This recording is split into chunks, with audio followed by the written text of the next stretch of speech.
துலாம் ராசி என்பவர்கள் வரக்கூடிய சில முக்கியமான நாட்களில் உங்களுடைய வாழ்க்கையில் சில திருப்பு முனைகள் இருந்திருக்கலாம். ஆனால் உங்களுக்கு என்ன அப்படின்னா இதில் ஒரு வித்தியாசமான ஒரு விஷயம் ஒன்று அமைஞ்சிருக்குதுங்க.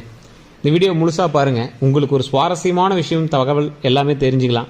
அது மட்டும் இல்லாமல் உங்களுக்கு ஒரு மாற்றம் ஏற்படுவதற்கான ஒரு காலகட்டமும் நடுவில் இருக்குது. அந்த காலகட்டத்தை நீங்கள் எப்படி தெரிஞ்சுக்கணும், அந்த மாற்றத்தை உங்களுக்கு ஈக்குவலாக எப்படி அதை நீங்கள் மெருகேற்றிக்கணும் அப்படிங்கிறத அந்த வீடியோவேங்க.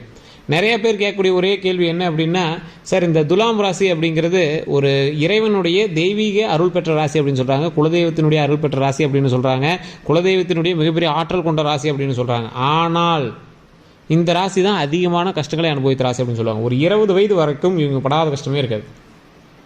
20 வயதுக்கு மேலேயே கொஞ்சம் ரிலாக்ஸாக இருக்கலாம்னு நினச்சா 20 வயசுக்கு மேலே தான் அவங்களுடைய குடும்ப பாரமும் சேர்ந்து அவர்களே வாட்டி வதைக்கக்கூடிய காலகட்டமாக இருக்கும். சில நாட்கள் உணவுக்கு பஞ்சமாக இருந்திருப்பாங்க, சில நாட்கள் உடல் சம்மந்தப்பட்ட பிரச்சனைகள் இருந்திருப்பாங்க, சில நாட்கள் குடும்ப சம்மந்தப்பட்ட பிரச்சனைகள் இருந்திருப்பாங்க, சில நாட்கள் பணம் சம்மந்தப்பட்ட பிரச்சனைகளில் நிறைய பாதிக்கப்பட்டிருப்பாங்க.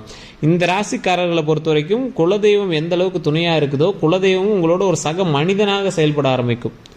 நீங்கள் கேட்குறத கொடுக்குதா அப்படின்னா மன மகிழ்ச்சி, உங்களோட பிரச்சனையிலேருந்து சால்வ் ஆகி வெளியே வரதுக்கான வழியை கொடுக்கும். நீங்கள் இந்த துலாம் ராசிக்காரர்கள் இந்த வீடியோ பார்த்துட்டு இருந்தீங்க அப்படின்னா மறக்காமல் கமெண்ட் செக்ஷனில் டைப் பண்ணுங்கள். உங்களுடைய இக்கட்டான சூழ்நிலையில் ஏதோ ஒரு தெய்வம் உங்களை காப்பாற்றிருக்கும், ஏதோ ஒரு விஷயம் உங்களை அப்படி டைவர்ட் பண்ணியிருக்கோம். சார் ஒரு எட்ஜ் வரைக்கும் போய் நிற்பீங்க சார், எப்படி நீங்கள் வெளியே வந்தீங்கன்னு தெரியவே தெரியாது, ஆனால் கடவுள் புண்ணியத்தில் வெளியே வந்தீங்கன்னு சொல்லுவாங்க.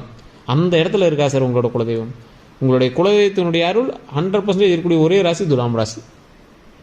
நல்லா நோட் பண்ணி பாருங்கள். நீங்கள் எங்கே வேணாலும் போய் நோட் பண்ணி பாருங்கள். நிறைய பேர் இதை ஒத்துக்க மாட்டாங்க.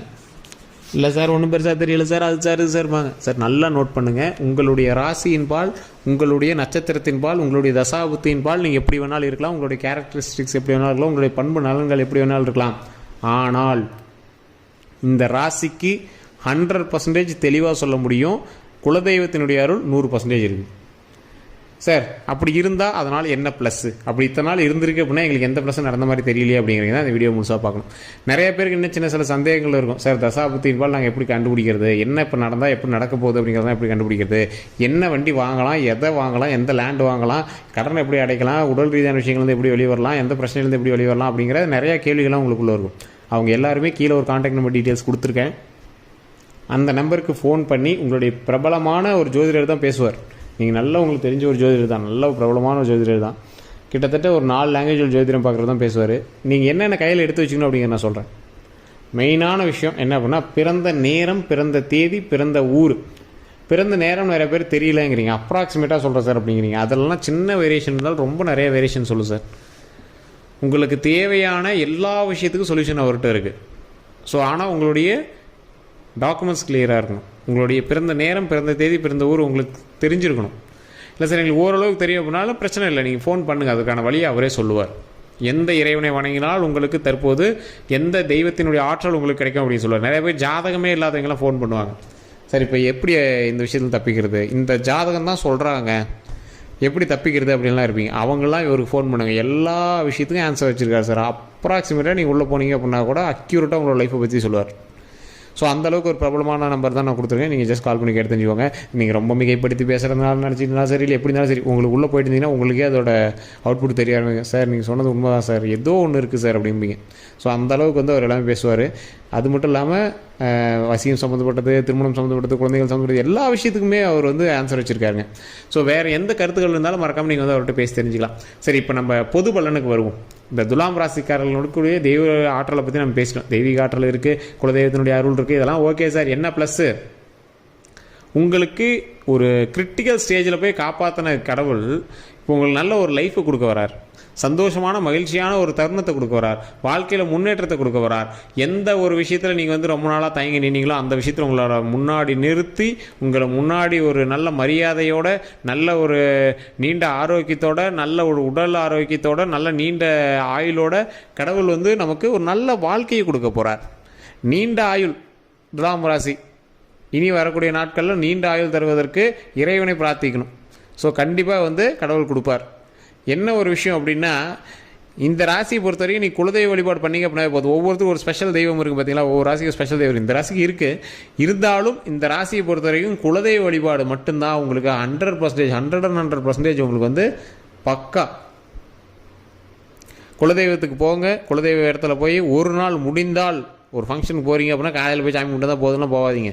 முன்னாடி நாளே பூஜைலாம் நைட்டு பூஜைலாம் நடக்குதுன்னா நைட்டு போங்க சார். நைட்டு போய் அங்கே தங்குங்க. அந்த இடத்துல தூங்கி எந்திரிங்க. அந்த இடத்துல உட்காந்து தூங்கி எந்திரிங்க. உங்களுடைய முன்னோர்களுடைய மடியில் படுத்து தூங்கி எந்திரிக்கிற மாதிரி இருக்கும் அந்த இடத்துல.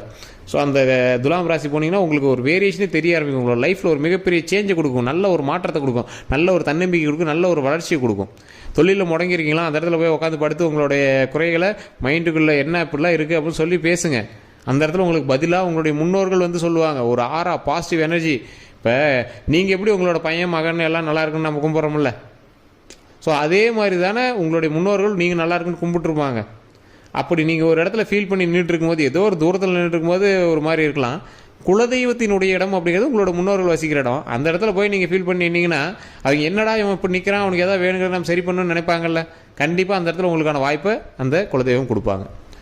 எதற்காக நீங்கள் நிற்கிறீங்களோ அழுகாமல் அந்த இடத்துல சொல்லுங்கள் சார். அழுகாமல், மனம் வருந்தாமல், கடவுள்கிட்ட மகிழ்ச்சியாக பேசி நின்று இந்த விஷயம் எனக்கு வேணும்.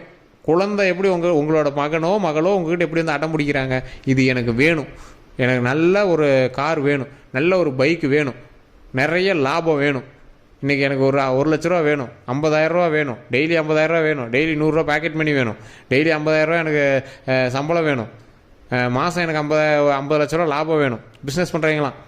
ஸோ இந்த மாதிரிலாம் எத்தனை பேர் எல்லாம் அடம் பிடிக்கிறாங்க. அந்த மாதிரி அடம் பிடிச்சி போய் நில்லுங்க சார். கேட்க வேண்டியது குழந்தைகளின் கட்டாயம், கொடுக்க வேண்டியது கடவுளின் ஒரு பாசம். புரியுதா? நீங்கள் கேட்குற இடம் உங்களுடைய அப்பா அம்மா கிட்ட கண்டிப்பாக கடவுள் கொடுப்பாங்க சார். இப்பயும் சொல்கிறேன், கொடுப்பாங்க. கொஞ்சம் டிலே ஆகலாம். ஒரு 3 மாதம், 4 மாதம், 5 மாதம், 6 மாதம், 1 வருஷம் கூட டிலே ஆகலாம். ஆனால் நீங்கள் கேட்டது கிடைக்க வேண்டிய ஒரே இடம் உங்களுடைய குலதெய்வ இடம் தான். இல்லைனா இந்த உலகமே போய் குலதெய்வத்திட்டே மறுபடியும் விழுவாங்களா சார்? காரணம் இல்லாமல் சார் அங்கே போகிறாங்க. ஆனால் இந்த துலாம் ராசிக்கு அது 100% பொருந்தும். நீங்கள் அடித்து சொல்ல நீங்கள் போய் ட்ரை பண்ணி பாருங்கள். அந்த இடத்துல சாப்பாடு செய்யுங்க. சாப்பாடு பொங்கல் வைங்க. பொங்கல் வச்சு அது 4 பேருக்கு கொடுங்க. காசை கொடுத்துறாங்க பொங்கல் வைக்க சொல்லிட்டுலாம் விடாதீங்க. பொங்கல் வைங்க சார். உங்களுடைய மனைவி பொங்கல் வைக்க சொல்லுங்கள். உங்களுடைய தாய் தந்தை இருந்தாங்கன்னா பொங்கல் வைக்க சொல்லுங்கள். உங்கள் மகன் இருந்தாலும் பொங்கல் வைக்க சொல்லுங்கள். உங்களோட மருமகள் இருந்தாங்கன்னா பொங்கல் வைக்க சொல்லுங்கள். பொங்கல் வச்சு அந்த இடத்துல உட்காந்து எல்லோரும் சாப்பிடுங்க. சாமிக்கு படைச்சிட்டு அந்த இடத்துல உட்காந்து எல்லாம் சாப்பிடுங்க. ஒரு 10 பேர்த்துக்கு கொடுங்க. அங்கே இருக்கிற எல்லாத்தையும் கொடுங்க. அன்னத்தை விட மிகப்பெரிய பாவம் கழிக்கும் ஒரு இடம் எங்கேயுமே கிடையாது. சாப்பாடு செஞ்சு ஒருத்தர் வயிறு நப்பிட்டீங்க அப்படின்னா, அவரோட பசி தீர்ந்துச்சு அப்படின்னா உங்களோட பாவம் முடிஞ்சு. அதுவும் உங்களுடைய குலதெய்வத்தை இடத்துல பண்ணீங்க அப்படின்னா, உங்களுடைய பரம்பரை வீட்டிலேருந்து ஒருத்தர் சோறு போட்ட விஷயம் உங்களுடைய முன்னோர்களும் மன திருப்தி அடைவாங்க. நான் என் கையால் இன்றைக்கி சாப்பாடு போட்டேன், என் மகன் போட்டான்டா சோறு அப்படிங்கிற மாதிரி. அதே மாதிரி நீங்கள் இருக்கக்கூடிய இடம் ஒரு தெய்வத்தினுடைய ஆலயம். அந்த இடத்துல உணவளிக்கும் போது உங்களுடைய பாவங்கள் தீர்கிறது, உங்களுடைய முன்னோர்களுடைய பாவங்கள் தீர்கிறது. அப்போ உங்களுடைய ஜென்ம ரீதியான பலன்களும் கர்மாக்களும் தீர்கிறது. ஸோ அப்போ என்ன நடக்குது? ஆட்டோமேட்டிக்காக இறைவனுடைய அருள் தடைபட்டு இருந்த விஷயங்கள் எல்லாம் நடக்கும். குழந்தை பேர் இல்லாதவங்களாம் அதை பண்ணி பாருங்க, கண்டிப்பாக குழந்தை பேர் உண்டாகும். அதே மாதிரி நான் முன்னிருந்து செய்யறேன் அப்படின்னு போய் சாமிக்கு முன்னாடி இருந்து எல்லா விஷயத்தையும் செய்யக்கூடாது. சாமி கோயில் கட்டுறதோ இல்லை கோயிலுக்கு ஏதாவது விஷயங்கள் நடக்கிறதோ, நீங்கள் தர்மகர்த்தா வரீங்க நானே தான் முன்னெடுத்து செய்வேன் அப்படின்னு பண்ணுறதுலாம் அதெல்லாம் முன்னெடுத்தலாம் நம்ம பண்ணவே கூடாதுங்க. சாமி நம்ம தூரத்துலேருந்து கும்பிட்டாலும் சரி, கடவுள் நம்ம வணங்கினாலும் சரி, கடவுளுக்கு என்ன வேணுமோ அதை நம்ம செஞ்சு கொடுக்குறோம், அருள் பெறுறோம், வாங்கிட்டு வந்துடுறோம். முன்னடந்து போய் செய்யக்கூடிய விஷயங்கள் நிறைய பேர் செய்யக்கூடாது. அது நிறைய பேர் மைண்டில் வச்சுக்கோங்க. அது இந்த கும்பராசிக்காரில் தனுசு ராசிக்காரில் நிறைய பேருக்கு அது மேட்ச் ஆகும். அப்படி பண்ணவங்களோட ஃபேமிலியெலாம் பேக்ரவுண்ட்ஸ்லாம் நோட் பண்ணி பாருங்கள். கோவிலுக்கு முன்னடந்து கோவிலினுடைய விஷயத்தை எடுத்துக்கட்டி செய்யக்கூடியவர்களுடைய விஷயத்தெல்லாம் கொஞ்சம் நோட் பண்ணி பாருங்கள். ஃபேமிலியோட மேட்டர்ஸ்லாம் நோட் பண்ணி பாருங்கள்.